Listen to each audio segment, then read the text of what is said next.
Hello, this is Mikey, and for the next hour, I'll be reading from the Tuesday, August 11th issue of the Democrat Chronicle on the Niagara Frontier Radio Reading Service.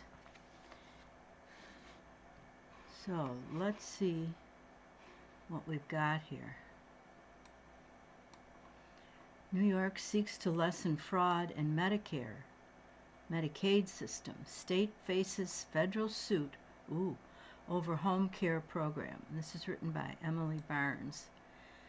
New York State is working to improve oversight of its Medicaid system through a new plan that includes a more robust provider database and modernized revalidation process for Medicaid providers across the state as a federal probe into possible Medicaid fraud continues. The Federal Centers for Medicaid and Medicare Services, CMS, approved the state's plan to increase the frequency of its revalidation of Medicaid providers from 5 years to within 2 and introduce a provider services portal that the State Department of Health says will make it easier for providers to enroll and revalidate. These efforts build upon New York's nation-leading efforts to, and let's find out to what, by going to page 7. Wow.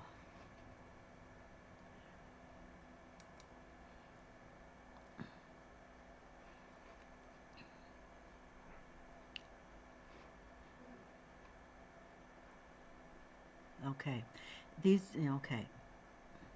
These efforts build upon New York's nation-leading efforts to address Medicaid waste, fraud, and abuse, ensuring these programs continue to meet federal requirements while delivering high-quality care to the New Yorkers who rely on these critical programs, State Medicaid Director Amir Basiri said. These changes come as the Trump administration is taking a closer look at Medicaid fraud across the country, which led to a lawsuit being filed against New York over its Medicaid home care program in mid-June. Then, more than 20 New Yorkers were charged with allegedly engaging in Medicaid fraud as part of a national effort to address health care fraud. Trump officials also cut off funds for the state Medicaid fraud control unit, accusing it of slacking on prosecutions. And there's a picture of Governor Kathy Hochul, seen May 28th, and she called a federal lawsuit alleging Medicaid fraud in New York a politically motivated action with no legal basis. Here's what New York is doing to combat Medicaid fraud. How New York State Medicaid program serves more than 6.4 million residents, Basiri told members of Congress during a June 25th hearing, and has been under fire from federal officials in recent months. Most prominently, CMS Administrator Mehmet Oz, also known as a former TV personality.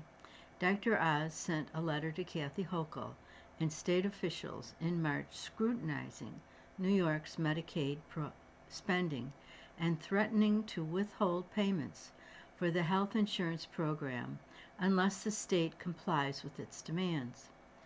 In that letter, Oz asserted nearly 5 million New York Medicaid beneficiaries were receiving personal care services, when in actuality that number is 450,000, Basiri recently testified.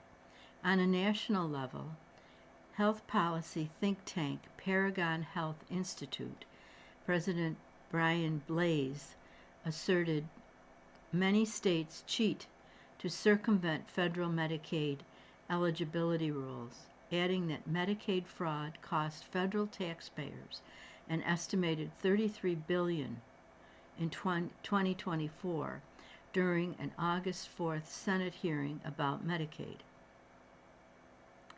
All U.S. states were directed by the CMS to submit and implement comprehensive provider revalidation strategies, which includes the revalidation, of all Medicaid enrolled providers over the next 2 years.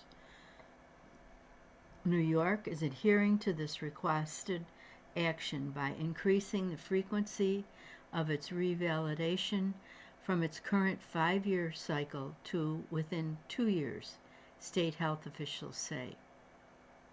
Basiri says less than 10% of New York's Medicaid enrolled providers will be affected by the revalidation changes, though while more than 200,000 providers will simply have improved technology to leverage when completing these pre-existing federal requirements. Provider Services Portal. The state is also launching a provider service portal which improves the process of verifying provider information and credentials, building a smarter system that prevents errors and improves state oversight. The state health department says all providers serving Medicaid members in New York will need to enroll and revalidate through the portal. This statewide initiative will streamline provider enrollment processes and enhance the state's capacity to efficiently and affordably deliver services New Yorkers need, health officials added. Okay, now let's go back. Sexual assault survivor faces 20 years of pain. Florida woman shares story in hopes of helping others. This is the other front page article.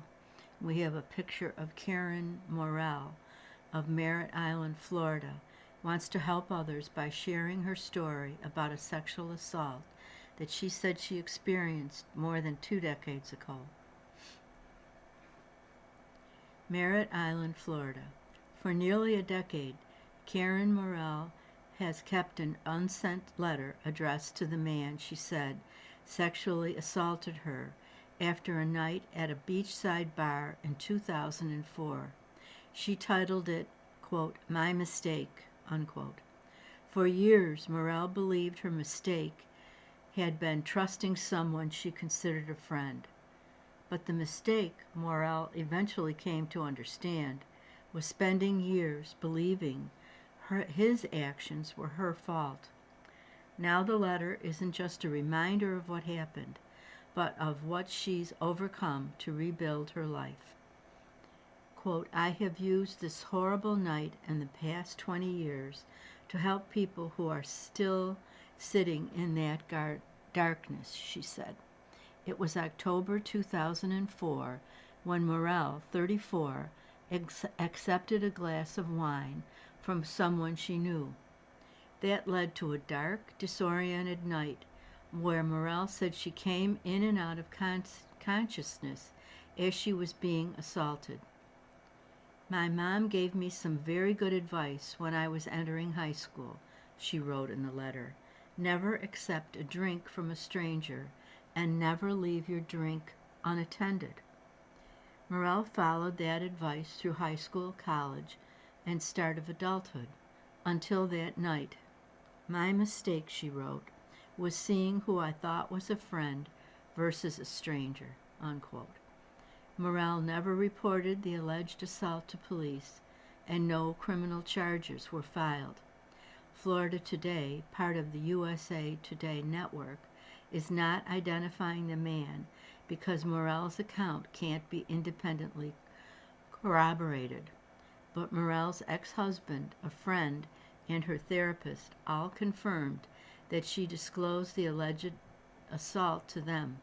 In interviews with Florida Today, they described the emotional and behavioral changes in Morrell that they witnessed.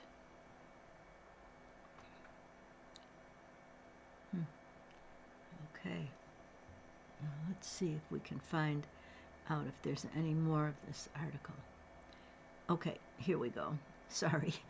Morel said she is not seeking a criminal investigation, a lawsuit, or financial compensation. She wants to share her story because she hopes speaking openly will help other survivors. Quote, I want to help anyone who is sitting in pain and hopelessness and let them know they are not alone, Morel said. I am living proof that starting over is possible, unquote. Recovery required her to confront what she described as a life-altering impact of that night. Quote, I often think, why did this happen to me, she said. I now know and truly believe I can help people who have experienced this and are living in shame and pain.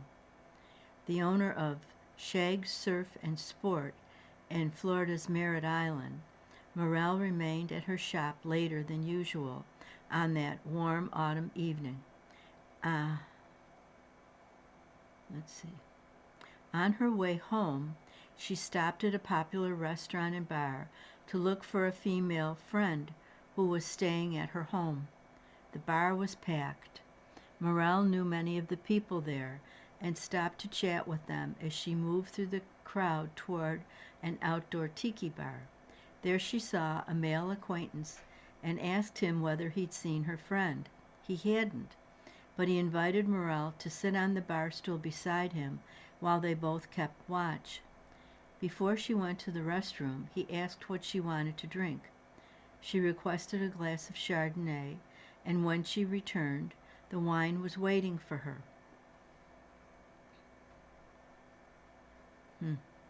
Sorry, this is interesting to follow the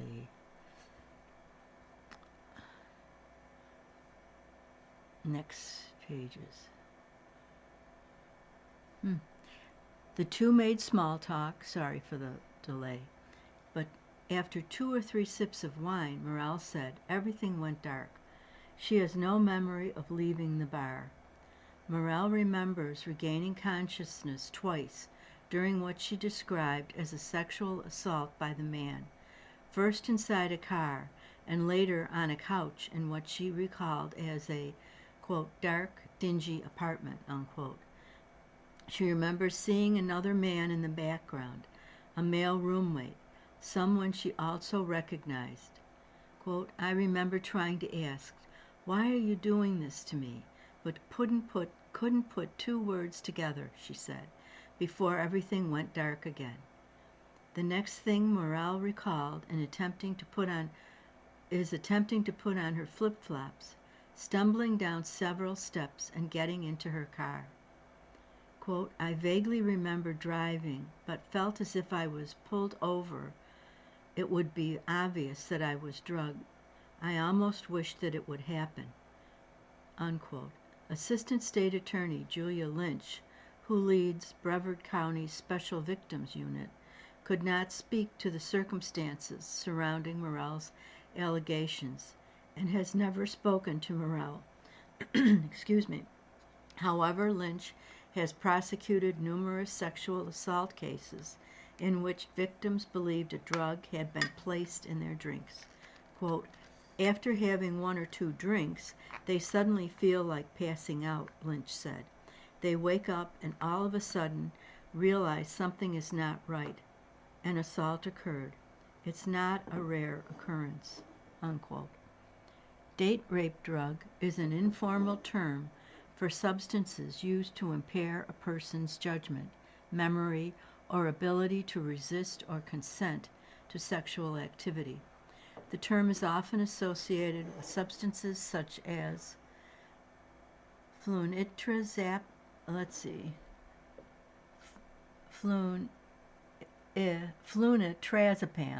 commonly known by the brand name Rohypnol, a sedative that can cause sudden drowsiness, confusion, impaired coordination, and memory loss, particularly when combined with alcohol. Lynch said most sexual assaults are committed by someone the survivor knows. There are very few cases of rape in which they are a total stranger, she said. It could be someone they met very recently, but most of the time they know them. the morning after, and the silence. Morel made it home and took what she described as the hardest shower possible, scrubbing her skin roughly with a loofah. She then crawled into bed beside her husband and prayed he would not hear her crying. The next morning, Morel said, it was, quote, business as usual, unquote. She had a surf shop to open at 8 a.m., although she felt sicker than she ever remembered feeling. Quote, for some reason, I thought this was all my fault, she said, and I felt an enormous amount of guilt, unquote. She had barely opened her shop when the telephone rang. It was the man from the night before. Quote, he told me what a great time he had, Morel said. My heart sank and I truly wanted to run into traffic, unquote. Then he told her she had worn his roommate's sandals home and asked if she could drop them off. Quote, I froze. I was overwhelmed with fear and emotion and burst into tears, she said. I ran to my office and curled up into a fetal position. I was shaking, crying, and screaming, and felt like I was going to be sick. In fact, I was praying I would be sick to release the evil that was inside of me. Morel closed the shop and called her friend to pick her up. It took some time before she told her friend what happened, and it took more than a year before she could tell her husband. Quote, I was so humiliated and ashamed I refused to tell anyone in the hopes that it would all go away, she said. Lynch said the most common reason survivors cite for delaying or never reporting abuse is the uncertainty of trying to process what happened and the fear of retaliation. Quote, obviously, there is also the trauma they've gone through, and often the first thing they think is, how do I get back to normal, Lynch said. So they put it aside and think they can process it or deal with it on their own, unquote. In 2004, there was no #MeToo movement and no video evidence to document what had happened. Reporting often meant entering a painful, quote, he said, she said, unquote, process involving police, prosecutors, and defense attorneys. Consumed with shame and what she referred to as, quote, unbelievable pain, unquote, Morel said she instead tried to bury the assault, quote, drink it away, unquote, and ignore it. Karen Calvetto worked with Morel at Shaggs and has since known her since 1995. About 10 years ago, Morel told her about the assault, Calvetto said. Quote, she was crying and angry when she talked about it, and I encouraged her to share her story, Calvetto said. Sexual assault is among the most underreported violent crimes in the country. In 2024, only 23.6% of rape and sexual assault incidents were reported to police, according to the Bureau of Justice Statistics. That means roughly 3 in 4 were not. The biggest thing is the emotional burden they go through, Lynch said of survivors, and they shouldn't go through it alone because it can lead to drug and alcohol use, confusion in other relationships, and PTSD, in which simply being tapped on the back can cause a reaction. Morel said her problems with alcohol did not begin immediately. Her son, Henry, had just turned 3, and she felt she had to keep functioning for his sake. She didn't want to tell anyone what had happened. Quote, I did okay for a while, but the regular nightmares and constant reminders, including repeatedly running into him, quickly took their toll. I found comfort in the numbness, she said. As time passed, Morel said she increasingly relied on alcohol, sometimes combined with medications prescribed for attention deficit hyperactivity disorder, to blot out the memories and shame. She was arrested on a DUI charge in 2009 and 2016. Both were later reduced to reckless driving. Each arrest forced her to stop drinking temporarily and attend counseling and confront the possibility of speaking publicly about what had happened. But for several more years, blocking her pain came first. Trying to outrun the pain. Morell's ex-husband, Richard, said she revealed the assault to him while they were lying in bed. She said, "I thought I was going to take this to my grave," Richard recalled. A former police officer, Richard said he initially reacted with anger and frustration that she had not told him earlier or reported the assault. Over the years, he said, he watched her drink more heavily, face 2 arrests, and pull further away while feeling increasingly powerless to help. Morell filed for divorce and ended their marriage in 2017. Quote, "I think she wanted to break away and start over," unquote, Richard said. Morell agreed that leaving the marriage was part of a broader attempt to distance herself from the life she had been living and from the pain she had never confronted. Quote, "I basically was trying to create a whole new life," Morell said. "I felt like things would never get better, so making a 180-degree change had to make things right, but it did the exact opposite," unquote.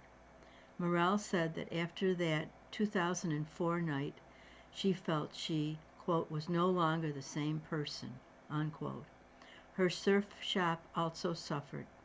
Once a central part of her identity, the business became nearly non-existent as Morell withdrew and became consumed by the fear that others somehow knew what had happened to her. After her 2016 arrest, a court-ordered counselor asked Morell to write a letter to the man she says assaulted her, describing how the experience had affected her life. That exercise became my mistake. Writing this letter was very difficult, but it truly helped me to feel a little bit of hope, Morell said. It was my first true attempt to take my life back, unquote. The letter also forced her to acknowledge that the pain was not going to disappear simply because she refused to discuss it. In 2022, with encouragement from a close friend, Morell sought treatment for alcohol misuse and began working with a therapist, Roz Mandler. In counseling, she returned to the letter and began speaking more openly about the alleged assault and the years of addiction, damaged relationships, and isolation that followed. Reclaiming her life. Mandler, a licensed mental health counselor, has spent more than 3 decades. I lost my site here.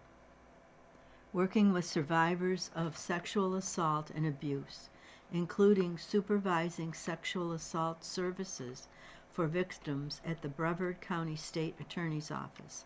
With an understanding of the legal system, Mandler said she helps educate her patients on the process as they decide how to move forward.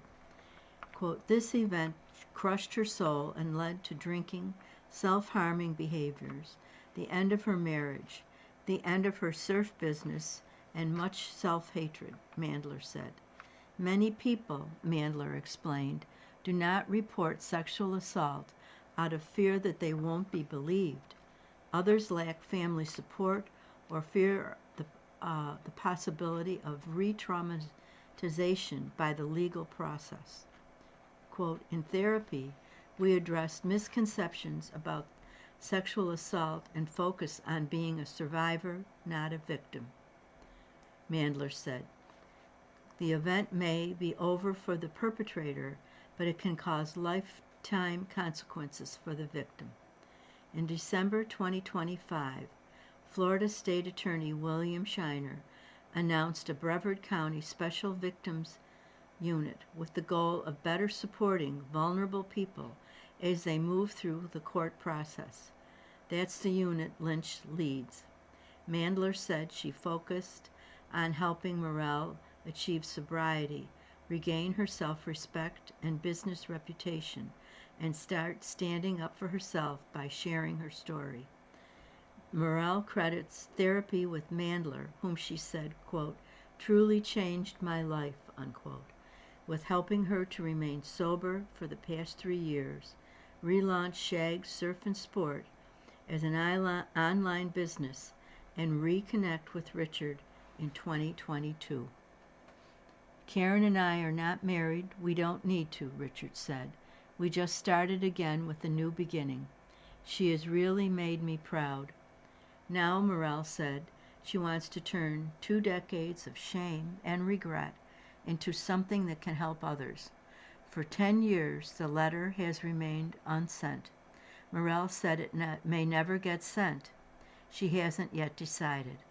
But she did not write it because she believed it could undo what happened in 2004. She wrote it to release some of what she carried ever since. Quote, you have no idea how hard I have worked to rebuild parts of me that are still weak, she wrote. The letter, she explained, became part of her effort to heal and a way to confront the man she said assaulted her. Quote, it's to tell you I know what you and your friend did to me, she wrote. I wish I could say that I forgive you, but I'm not capable. I'm working on healing my heart as you both gouged a hole in it that terrible night in 2004.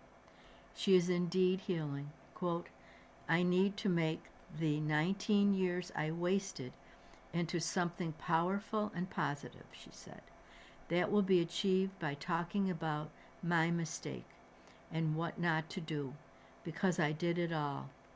I literally want to save people time. It's so precious, and you can't get it back. This reporting is supported by a Journalism Funding Partners grant.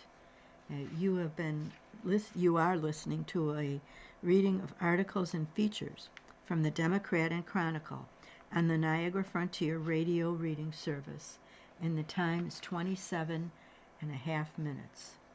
Now let's go out to the main first page here, and we'll see what else is there besides the fraud. Jeremiah's Tavern opens site in Greece.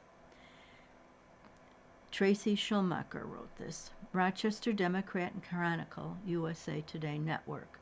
Jeremiah's Tavern has opened its 4th location at 300 Paddy Creek Circle in Greece.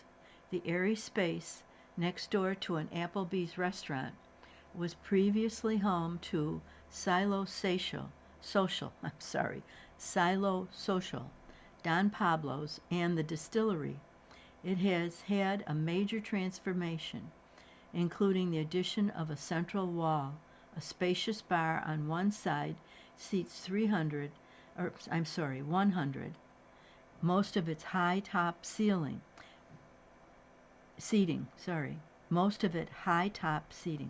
Phew, I really apologize. While the dining room on the other side has rows of conventional height booths and banquettes. An outdoor patio has room for 60 people.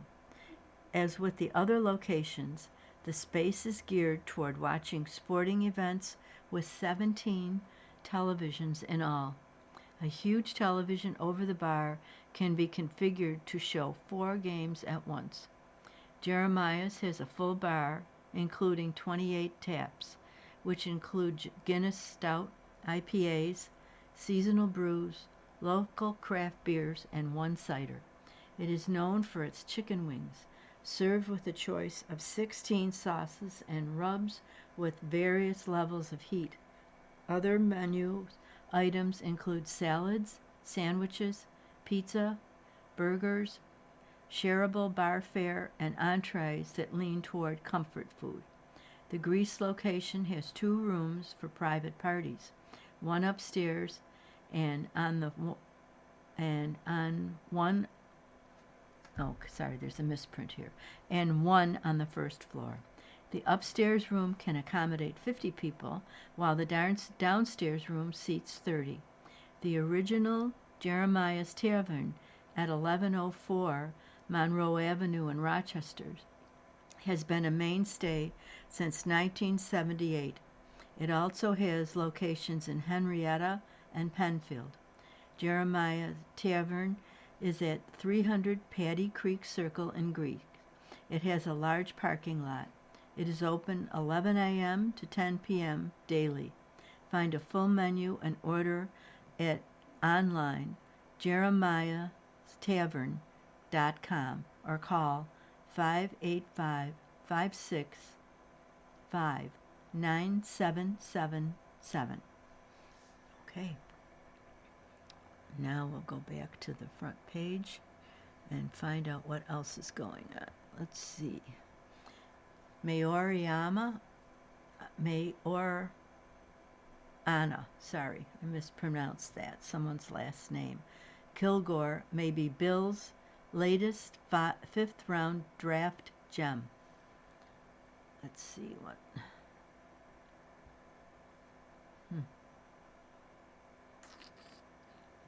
Sorry, me and the computer aren't getting along today too well. That's Jeremiah.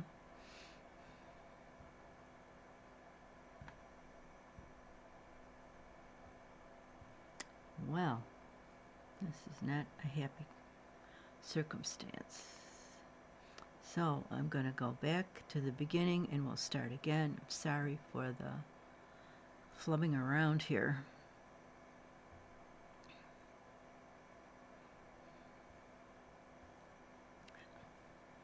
Okie doke. Canandaigua, Main Street repaving starts this month. This is written by Mike Murphy. The road project many motorists have been waiting for is nearly here. Repaving of Canandaigua's Main Street, Route 332, is scheduled to begin Monday, August 24th, according to a post on the City of Canandaigua's Facebook page. Work times are subject to the weather, of course. Drivers have been venting for some time on social media with complaints of potholes and assorted bumps on the road on Main Street. Nearly 30,000 vehicles, large and small, travel past stately and historic homes, businesses, and churches on the state-owned 4-lane road daily. The state's contractor will work at night and mill the busy roadway from North Street near the Tops Friendly Market to Wilcox Lane near Wood Library and then pave it. Starting August 31st, the pavement from Wilcox Lane to the City Pier will be milled and then paved. This will also be done at night.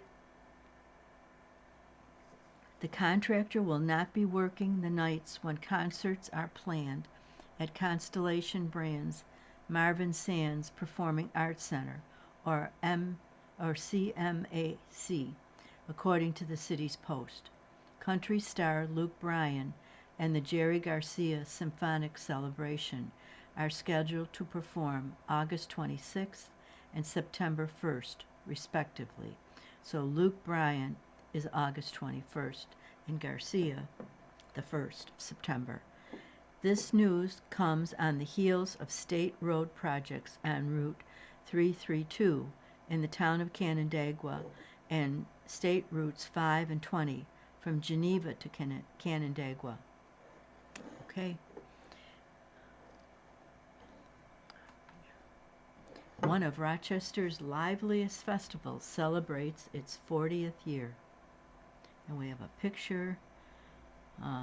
Rochester celebrated the 40th Carry Fest event and parade on Saturday, August 8th. You can always tell when it's Carry Fest weekend in Rochester when you see a multitude of people wearing clothing matching the flag of their Caribbean heritage. Think yellow and green for Jamaica or red and black for Trinidad and Tobago, to name a few. So it was on Saturday, August 8th, when a few thousand people gathered throughout the day and evening at Martin Luther King Jr. Memorial Park, downtown, for the 40th edition of Cary Fest. The festival was preceded by a joyful and colorful Cary Fest parade, replete with music, dancing, floats, and an array of costumes reflecting Caribbean style and traditions. This year's theme, Islands in the Sun. The annual event is staged by the Rochester West Indian Festival Organization. At the park, crowds grew throughout the day. By late afternoon, the lawn in front of the stage was jam-packed with people, some sitting in portable chairs and many others dancing. Lines at food vendors were quite long. Many people who marched or danced in the parade continued to wear their costumes, some of which featured feathered headdresses. A storm impacted vendors setting up Saturday morning, but by parade and festival times, crowds enjoyed the humid but breezy weather. 2 injured after an ATV crash into an SUV in Ontario County. 2 people were seriously injured Saturday night when an all-terrain vehicle collided with an SUV in Ontario County, according to the Ontario County Sheriff's Office.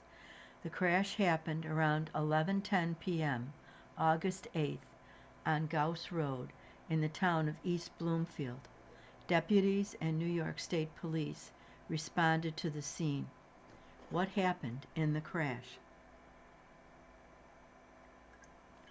A 2020 Toyota RAV4 was traveling east on Gauss Road when the driver moved onto the shoulder to yield to emergency vehicles responding to an unrelated incident, investigators said. An ATV was also traveling at a high rate of speed. The ATV slowed but was unable to avoid the SUV, resulting in a collision, according to the sheriff's office. The ATV left the south shoulder of the road, traveled through a grassy ditch and across a driveway, then went over an embankment and rolled to the bottom. The 2 ATV occupants, ages 20 and 19, were ejected and found several feet from the ATV. Both sustained serious injuries and were transported to Strong Memorial Hospital for treatment. The occupants of the SUV were not injured. Road closed during investigation. Gauss Road was closed between Oakmont Road and County Road 40 while investigators examined the crash. The Ontario County Crash Reconstruction Team assisted with the investigation, which remains ongoing. Canandaigua Mercy Squad, Emergency Flight, and fire departments from East Bloomfield, Bristol, and Cheshire also responded.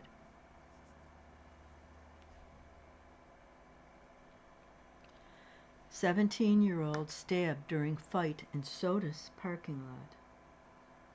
A 17-year-old boy was stabbed during a physical altercation Thursday night in Sodas, according to New York State Police.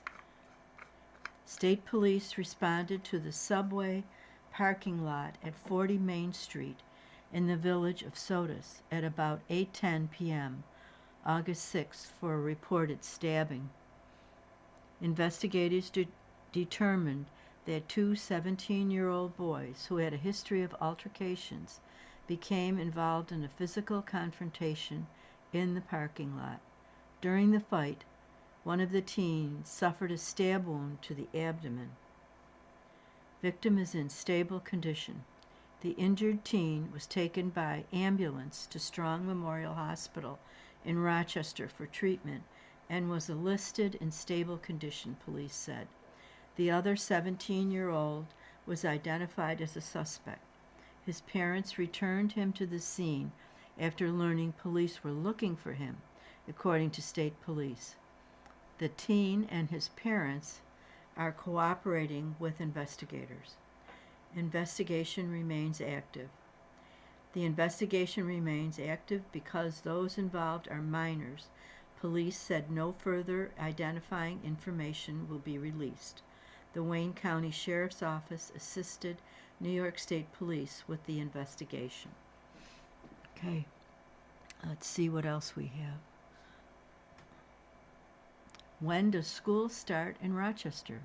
See 20, 26, 27 first day dates. And this is written by Victoria Friel. In less than a month, students across the Rochester region will return to school for the 2026-27 academic year. Because Labor Day falls on Monday, September 7th, this year's first day of school date spans more than a week, with some districts starting before the holiday and others returning later in the week.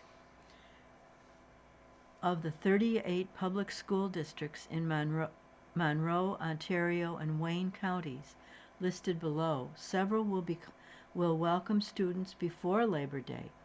Most of those districts will begin the school year Wednesday, September 2nd, then pause for the holiday weekend before classes resume the following week.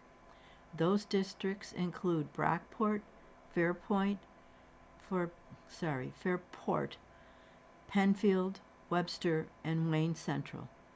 The most common first day of school is Tuesday, September 8th, when the majority of districts will welcome students back after the Labor Day weekend. Other districts will begin even later. Hilton, Spencerport, Phelps Clifton, Springs, and Sodus will start Wednesday, September 9th. Canandaigua students in grades 1 to 12 will have their first day on September 10th, while kindergarten and universal pre-K students start Friday, September 11th. While some families are soaking up the final weeks of summer, others are preparing for a new school year that begins earlier than normal in some Rochester area districts. Here are the 2026-27 school start dates for districts across the Rochester region. Brighton Central School District. All students start Tuesday, September 8th. Brockport Central School District. All students start Wednesday, September 2nd. Churchville-Shiloh Central School District. All students start Tuesday, September 8th. Wow, that's something, huh? Let's see what else we've got here. Motorcycle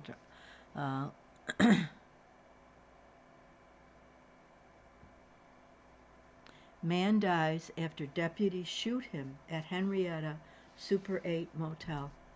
A man in his 60s died Sunday afternoon after Monroe County Sheriff's deputies shot him at a Henrietta motel, according to the Sheriff's Office. Deputies responded to the Super 8 Motel on Lehigh Station Road about 4 p.m. after 911 calls reported a suicidal man. Deputies say the man was armed with a box cutter.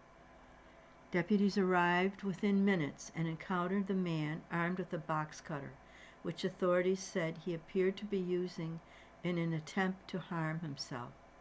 Deputies gave the man several commands to drop the weapon. Chief Deputy Michael Fowler said the man did not comply, and deputies fired their weapons, striking him. Emergency medical personnel responded and attempted to save the man, but he died at the scene. The man was from the Rochester area, Fowler said. His family has been notified of his death. No one else was injured. New York State Attorney General's office will lead the investigation as required by state law for officer-involved shootings. The Monroe County Sheriff's Office Major Crimes Unit and Internal Affairs Unit will also conduct investigations. The two deputies involved in the shooting were placed on administrative leave in accordance with department policy. They are also receiving support through the Sheriff's Office Wellness Program. The deputies are shaken, Fowler said. It's not something they set out to do. The motel cooperated with investigators and provided surveillance video. The investigation is expected to take several weeks, while Attorney General's review could take more than 6 months, Fowler said.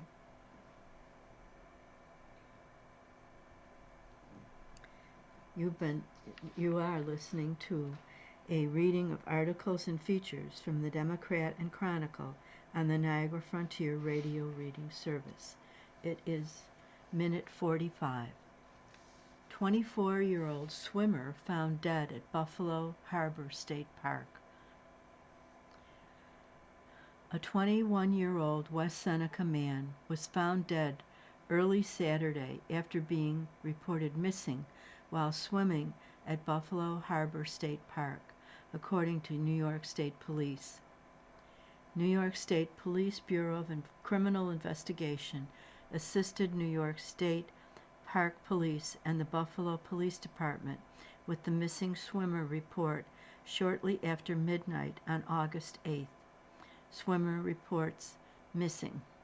Investigators determined that Kenyon S. Potter, 21, of West Seneca, had been swimming in the outer harbor at State Park when he was reported missing. Multiple agencies joined the search, including the New York State Park Police, Buffalo Fire Department, and the Erie County Sheriff's Office. Potter was located deceased by the Buffalo Police Department Marine Unit and Underwater Recovery Team. An autopsy is scheduled. The Erie County Medical Examiner's Office responded to the scene, and an autopsy is scheduled. Excuse me.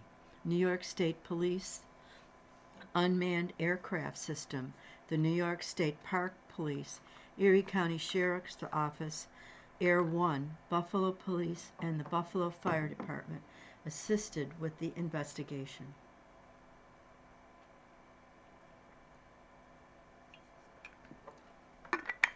We have lots of things going on here with motorcycle driver critically injured in crash at a Rochester intersection. Excuse me, so sorry.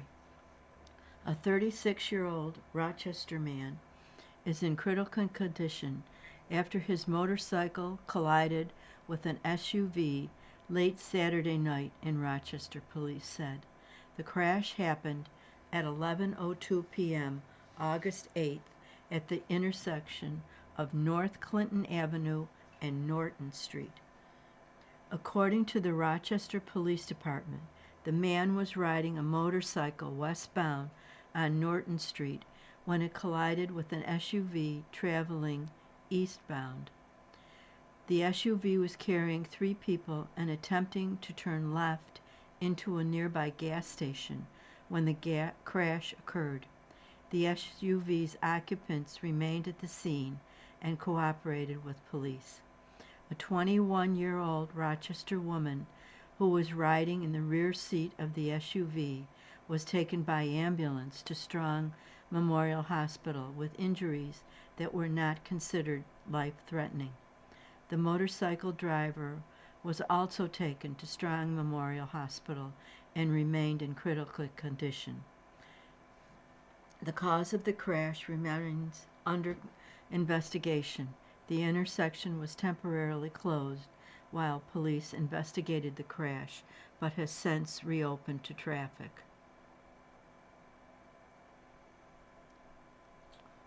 Wow, here's another one. Driver dies after SUV tractor-trailer crash. A driver died after an SUV and tractor-trailer collided at an intersection in Monroe County, according to the Monroe County Sheriff's Office. The crash happened at the intersection of Route 104 and Monroe-Orleans County Line Road in the town of Clarkson. According to investigators, the SUV failed to yield the right-of-way to a tractor-trailer. The SUV driver was taken to a hospital, where he later died from his injuries. The tractor-trailer driver was not reported injured. The identities of those involved were not immediately released. Investigation is ongoing. The circumstances surrounding the crash remain under investigation. Additional information was not immediately available.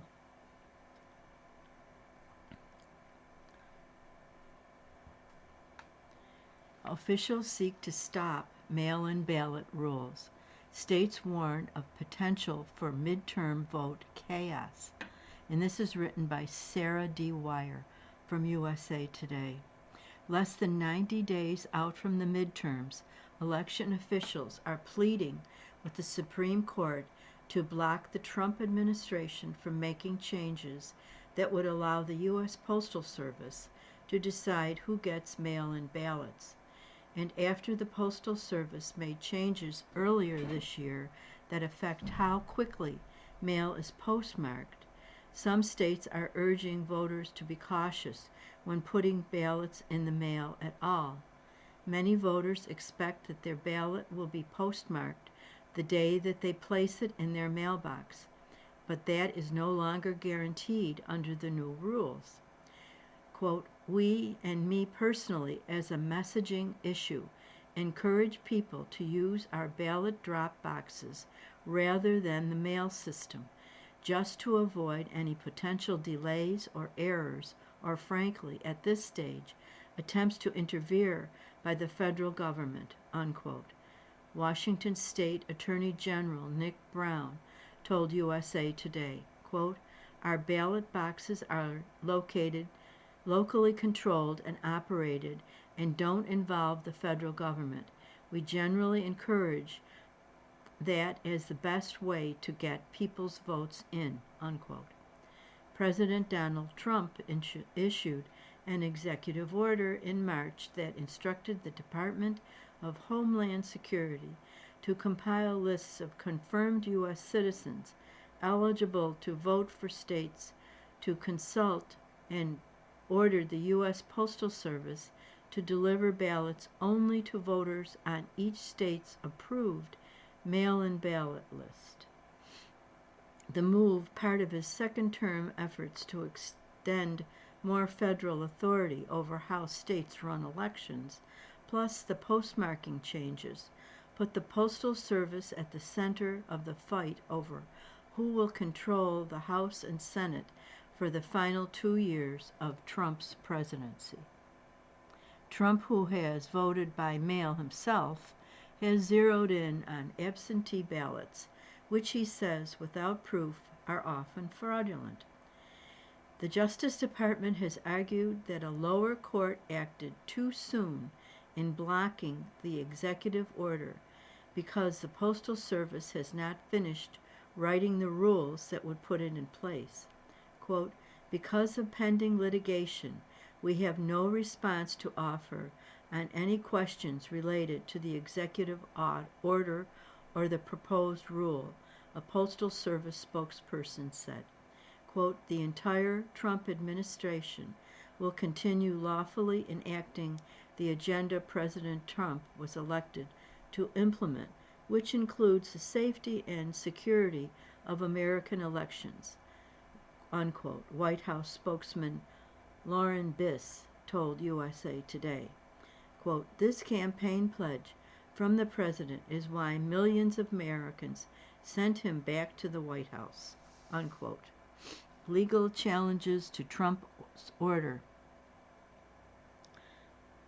In some cases, we have a picture of many ballots and someone sorting them. In some cases, multiple days can pass between when an item is put in the mail and the time is processed and postmarked by a sorting machine. And this was stated by Matthew Day Smith, Lansing State. Goes along with the picture. Lower courts blocked the administration from creating a federal list of eligible voters and limiting delivery of mail ballots only to people on that list in nearly half the states for the upcoming midterm elections. However, Trump filed an emergency appeal. His administration asked the Supreme Court on July 27th to allow federal agencies to implement two parts of the order that directed the U.S. Postal Service to create mail-in ballot rules and the DHS to compile a national database of eligible voters. The group of states that brought the lawsuit told the Supreme Court on August 3rd there would be, quote, extraordinary consequences, unquote, if the Trump administration were allowed to move forward with an overhaul of mail-in voting rules so close to the election.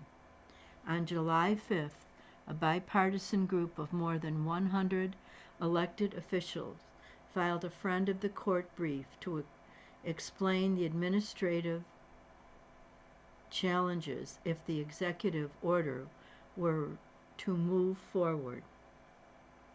Election preparations are long underway, they said, and there would not be sufficient time to test the new procedures, train election staff, and educate voters about the changes. Quote, should this court approve the requested stay, thereby allowing the executive order to take effect within the plaintiff states fewer than 100 days before a major federal election, where well over 100 million voters are likely to cast ballots, the results will be chaos, unquote, they wrote. The Supreme Court could issue a decision any day. Impersonal drop-offs. For decades, the postmark, an official mark that shows where and when mail was accepted by the Postal Service, has been used in law as proof that an individual met a deadline, such as submitting a ballot by Election Day. However, the U.S. Postal Service updated its postmark guidelines in December 2025 to reflect the date an envelope is first processed by an automated sorting machine rather than the date it was dropped off. In some cases, multiple days can pass between when an item is put in the mail and the time it is processed and postmarked by a sorting machine. The Supreme Court on June 29th said Mississippi can count late arriving mail-in ballots. More than a dozen states accept ballots that arrive after Election Day, but are postmarked on or before Election Day. Regardless of what the Supreme Court decides, states have been working all year to educate voters about the importance of submitting mail-in ballots by mail earlier or returning them to drop boxes.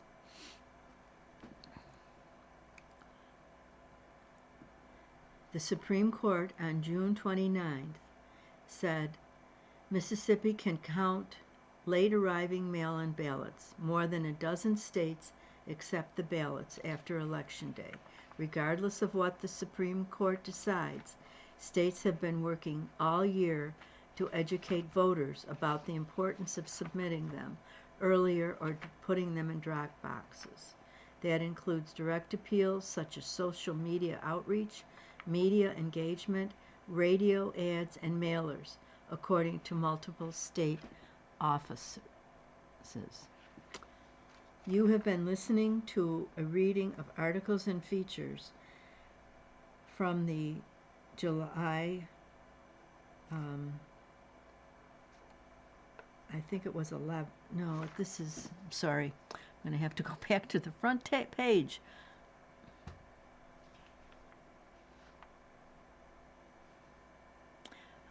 We have August 11th. So sorry. This computer and I sometimes interact many times. You've been listening to the features from the issue of the Democrat and Chronicle. Your reader has been Mikey. I apologize for my missteps. Thank you very much for listening.